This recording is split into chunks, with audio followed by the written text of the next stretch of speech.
صل على سيدنا ومولانا محمد۔ شوہر بیوی کو آؤ ماں بولتا، بیوی شوہر کو جاؤ بھائی، تمہیں جاؤ بھائی بات چیت میں گفتگو میں بول لیتے ہیں تو اس سے کچھ واقع ہوتا، کچھ بھی واقع نہیں ہوتا۔ بولنا تو بہتر نہیں، لیکن عام طور پر بول لیتے ہیں۔ آؤ ماں بولے تو ماں بنتی نہیں، جاؤ بھائی بولے تو بھائی بنتا نہیں ہے۔ سمجھ میں آئی بات؟ ہاں بول لیتے نا، لیکن جان بوجھ کر نہیں بولنا، بول لیتا نہیں جاؤ ماں۔ اور بیوی تو عورتیں تو شوہروں کو بولتی، تمہیں منجے نہیں بولتا پوچھنا تم نہ بھی بولتی ہیں، بول کر جاؤ بھائی اب چھوڑو یہ سب کام، جا کو کام تمہارا کرو بھائی بول کر عورتوں کی زبان سے نکل جاتا نہیں یہ لفظ بھائی، بولنے سے بھائی بنتا نہیں۔ سمجھ میں نہیں بات ہے؟ شوہر شوہر ہی ہے، بیوی بیوی ہی ہے۔ جسم سے خون نکلا تو وضو ٹوٹ جاتا ہے کیا؟ جی ٹوٹ جاتا ہے۔ خون نکلنے کی جگہ سے خون نکل کر بہہ گیا تو وضو ٹوٹ جاتا ہے۔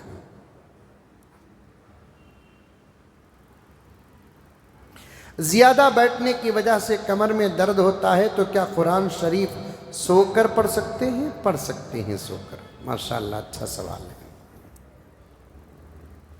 15 سال سے ہمارے پاس ایک سیڑ ہے، بیچنے کا ارادہ نہیں تھا لیکن ابھی کسی وجہ سے بیچے تو کیا زکوٰۃ واجب ہو جائے گی؟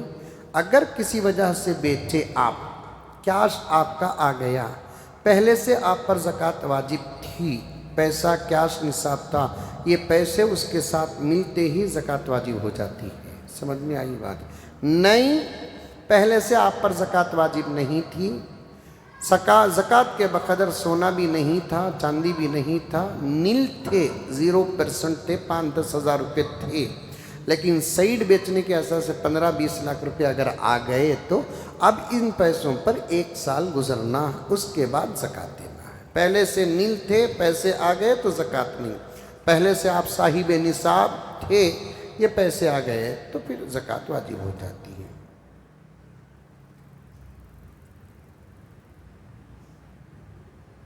کیا ہے حقیقہ؟ عقیقہ گھر کی افتتاح، شادی میں تحفہ دینا لینا کیسا ہے؟ بن کور پیسوں، ارے جائز ہے۔ اب بھان کے بیٹے کا عقیقہ رہا تو کیا اتری صورت لے کو جائیں گے؟ کیا انیس بھائی؟ بھائی کی بیٹی کا عقیقہ رہا، کچھ تو تحفہ لے کر جانا پڑے گا۔ تحادو تحابو، تحفے دیا کرو، محبتیں بڑھایا کرو۔ سمجھ میں آئی بات؟ اب تحفہ لے کر جاتے ہیں تو تحفہ لینے والے سب کے تحفوں کو لے کر رکھ لینا، سب دینے والے دے کر چلے گئے تو بعد میں کھول لینا، دکھانا کہ تو یہ سب تحفے آئے ماں کا قبول کو خالی اتد بتانا۔ یہ عورتاں اللہ اکبر، اصل عورتاں جو گھراں کے اندر رہتے نہیں، پورے دعوت میں آ کو تحفے دے کو جانے کے بعد خاص خاصت میں رہتے نہیں، کہاں کھولو وہ، اب کھولنے کے بعد یہ کون لائے سو؟ عبدالواحد، ارے بڑا زبردست ہے نا، چلو رہی۔ یہ کون لائے سو؟ عبدالعزیز۔ یہ کیا ملا اسے لانے کے واسطے؟ وہ تبصرے شروع ہو جاتے۔ آج کل چلتا ہے، تحفوں پر بحث کرنے والا کمینہ ہوتا ہے۔ ہاں، سامنے والا اپنی طاقت اور محبت سے لا کر دیتا ہے تو قبول کر لینا، استعمال کرنا نہیں کرنا وہ آپ کا اختیار ہے۔ تحفوں پر کسی قسم کی بحث نہیں کرنا۔ تحفے میں پیسے بھی دے سکتے ہیں، دیکھو بن کور میں پیسے ڈال کر بھی دے سکتے ہیں، 50 روپے 100 روپے، جیسی طاقت ہے ویسے دینا چاہیے۔ رمضان کے روزے رکھنے کے بعد شوال کے بھی روزے رکھنا ہے کیا؟ جی 6 روزے رکھنا مستحب میں سے لکھا ہے، لیکن ایک دن چھوڑ کر، عید کے ایک دن کا دن چھوڑ کر دوسرے دن سے آپ رہ سکتے ہیں۔ کسی کے خبر پر گئے تو خبر پر پانی ڈال سکتے ہیں کیا؟ اندر صاحب خبر پیاسا ہے کیا؟ اگر پیاسا بھی ہو تو 6 فٹ تمہارا ایک جگ پانی کیسے اترے گا؟ کھانے پینے کی حاجت جسم کو ہوتی ہے، روح کو نہیں ہوتی۔ وَلَا تَحْسَبَنَّ الَّذِينَ قُتِلُوا فِي سَبِيلِ اللَّهِ أَمْوَاتًا بَلْ أَحْيَاءٌ عِندَ رَبِّهِمْ يُرْزَقُونَ کی تفسیر میں یہی لکھا ہے، کھانے پینے کی حاجت کیا ہوتی ہے؟ وہ جسموں کو ہوتی ہے، روح کو نہیں ہوتی۔ سمجھ میں آئی بات؟ روح کی غذا ہی کچھ اور ہوتی ہے۔ علماء نے فرمایا کہ روح کی غذا نماز ہے، روح کی غذا تقوی و طہارت ہے، ذکر ہے، روح کی غذا قرآن کی تلاوت ہے، درود پاک ہے۔ یہ قبروں کے پاس جانا، پھول ڈالنا، پانی ڈالنا، سجا کر رکھنا، کتبے لگانا، گنبدیں بنانا، سب غلط ہے، سب غلط ہے۔ یہ اختلافی مسئلہ پیش نہیں کر رہا ہوں میں، جو ہے فقہا نے کتابوں کے اندر قرآن اور حدیث سے استدلال کر کے لکھا ہے وہی ہے۔ خبر پر یاسین رکھ کر خبر والوں کو سنا سکتے ہیں کیا؟ آج کل چل رہا ہے، خود تو پڑھتے نہیں، موبائل میں یاسین ڈال کر خبر کے پاس بیٹھ جاتے ہیں۔ اتنے ناٹکاں سب نہیں کرنا ہے، جتنا تم نہ آتا تمہیں پڑھ کر واپس آ جانا۔ یاسین پڑھنا نہیں آتا تو مت پڑھو۔ کسی پڑھنے والے کو آپ یاسین آپ اپنے والد اور والدہ کے قبر کے پاس پڑھانا چاہتے ہیں تو کسی پڑھنے والے کو گزارش کرو کہ بھئی حافظ صاحب اگر موقع ملیا تو ہمارے ابا کے پاس قبر کے پاس یاسین شریف پڑھ دو۔ وہاں موبائل میں یاسین رکھ کر سنانا یہ سب بالکل غلط اور واہیات چیزیں ہیں۔ آپ کو سورہ فاتحہ آتا، سورہ فاتحہ پڑھو۔ سورہ اخلاص آتا، قبر کے پاس کھڑے ہو کر سورہ اخلاص پڑھو۔ درود شریف پڑھنا آتا تو قبر کے پاس کھڑے ہو کر درود شریف پڑھو، مسئلہ حل ہو جاتا ہے۔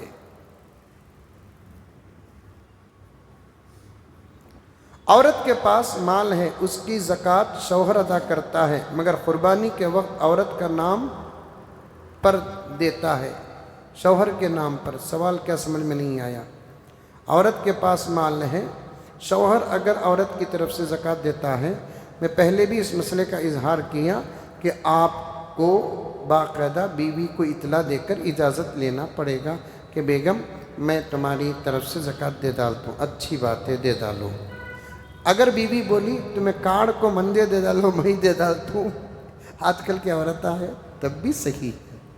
اگر انہیں کہتی ہے کہ تمہیں پیسے نکال کر میرے ہاتھ میں دے ڈالو، بولے تو اس صورت میں تمہیں نکال کر بھی اس کے ہاتھ میں دینا واجب ہے، کیونکہ اس کی زکوٰۃ ہے نا۔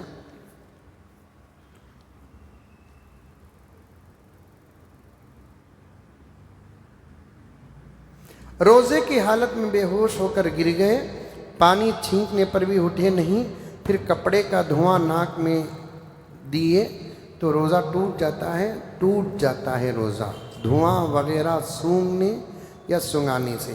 کسی کو زبردستی پانی پلانے سے جیسے روزہ ٹوٹ جاتا ہے، ویسے ہی کسی کو دھواں سنگانے سے بھی روزہ ٹوٹ جاتا ہے۔ اب یہاں سے اود بتیاں رگے ہیں، خوشبو آ رہی ہے، سنگ رہے ہیں تو کوئی حرج نہیں ہے، لیکن اود بتی لے کر اچھی خوشبو ہے کیا بول کر دھواں کے ساتھ اگر سنگتے ہیں تو پھر روزہ ٹوٹ جاتا ہے، کیونکہ دھواں جو ہوتا ہے وہ ایک قسم کا جسم ہوتا ہے، وہ اس کا اندر چلے جانا دماغ اور پیٹ تک روزے کو توڑ دیتا ہے۔ بہت سے لوگ سحری میں پان پراگ کھا کر کلی کرتے ہیں اور بہت سی عورتیں پان کھا کر کلی کرتے ہیں، کیا اس سے روزہ ٹوٹ جاتا ہے؟ کب کلی کرتے ہیں؟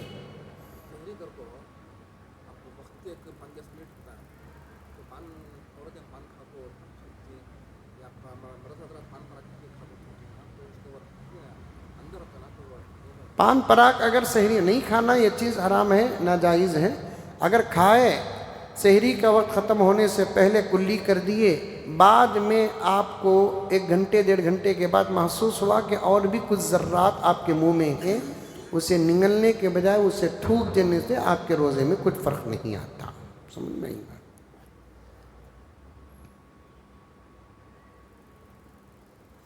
5 لاکھ روپے بینک میں ہیں، زکوٰۃ کیسے نکالنا اور کتنا نکالنا؟ بینک میں کیوں رکھیں؟ یہ پہلا سوال اندر پیدا ہوتا ہے۔ اگر مال کی حفاظت کے لیے بینک میں رکھے ہیں تو پھر وہ آپ کے قبضے میں ہی سمجھا جائے گا۔ آج کل رکھتے نا، مال کی حفاظت کے لیے مال یعنی سونا چاندی بینک میں رکھتے ہیں تو پھر وہ آپ کے قبضے میں ہی سمجھا جائے گا آپ کو جتنا مال رکھے ہیں اس کا پریزنٹ ویلیو، تمہارے مال کا ویلیو لگا کر 2.5% سے زکوٰۃ دے دینا۔ بالغ بچوں کو زکوٰۃ دے سکتے ہیں، اس میں اختلاف ہے۔ اگر بالغ بچہ یقیناً غریب اور محتاج ہے، اس کے ماں باپ بھی غریب اور محتاج ہیں، انہیں پیسوں کو سنبھال سکتا ہے اور اپنی اختیار میں خرچ کر سکتا ہے تو اسے دے سکتے ہیں۔ بعض علماء فرماتے ہیں کہ بالغ بچہ ہے لیکن ماں باپ دولت مند ہیں اور بچے کی ہر ضرورت کو پوری کرتے ہیں تو پھر اس صورت میں اسے نہیں دینا، یہ ایک اختلافی مسئلہ ہے۔ بہت اہم سوال ہے۔ میرے پاس ایک محترمہ پوچھ رہی ہیں، میرے پاس 130 گرام سونا ہے اور بیٹی کے لیے شادی کو 40 پر 5 گرام گولڈ لے کر رکھے ہیں، کیا ان دونوں کا ملا کر زکوٰۃ دینا ہے یا الگ الگ؟ سب سے پہلی بات یہ ہے کہ اگر کسی عورت کے پاس 130 گرام سونا ہے، اس کی ملکیت میں ہے اور بیٹی کے لیے لے کر رکھے ہیں اور بیٹی کچھ اس کا مالک بنا دیے ہیں، تو صرف 40 پر 5 گرام سونے پر زکوٰۃ واجب نہیں ہوتی۔ سمجھ میں آئی بات ہے؟ ہاں، اگر بچی کے حوالے کر دیے 40 پر 5 گرام سونا اور بچی کے پاس ایک 15-20 گرام کی چین چاندی کی ہے، دونوں کی قیمت جمع کرے تو چاندی کی قیمت بن جاتی ہے، تو اس صورت میں زکوٰۃ واجب ہو جاتی ہے۔ اگر بچی کے لیے لے کر رکھے ہیں، بچی کو ابھی مالک نہیں بنائے ہیں، شادی کی تیاریاں کر رہے ہیں، جس دن نکاح ہوگا اس دن اسے اس زیور کا مالک بنا کر رخصت کر دیا جائے گا، تو بچی کے لیے جمع کیا جانے والا جتنا مال ہے اس کا زکوٰۃ ماں باپ کے ذمے ہے۔ ایک محترمہ نے مجھے فون میں بڑا عجیب سا سوال کیا، وہ کثرت سے درود پڑھتی ہیں الحمدللہ، سمجھ میں بہت کثرت سے درود پڑھتی ہیں، لیکن ان کو کسی نے کہہ دیا کہ درود کثرت سے پڑھے تو جنات حاوی ہو جاتے ہیں۔ لا حول ولا قوت الا باللہ، بالکل غلط بات ہے۔ درود ایک اچھا عمل ہے، کسی قسم کے آفات نہیں آئیں گے درود پڑھنے پر۔ درود پڑھنے سے اس قسم کے جو خیالات اور عقائد ہیں سب کے سب غلط ہیں۔ اللہ تبارک و تعالی سب کو اچھی توفیق عطا فرمائے۔ لک الحمد لک شکریہ اللہ، اللہم صلی علی سیدنا نبینا مولانا محمد وبارک وسلم۔ ربنا آتنا فی الدنیا حسنہ وفی الآخرۃ حسنۃ وقنا عذاب النار۔ اللہم انا نسألک العفو والعافیہ والمعافاة الدائمة في الدنيا والآخرة والفوز بالجنة والنجاة من النار۔ صلی اللہ تعالی علی خیر خلق محمد وآلہ وأصحابہ اجمعین برحمتک یا ارحم الراحمین، والحمد للہ۔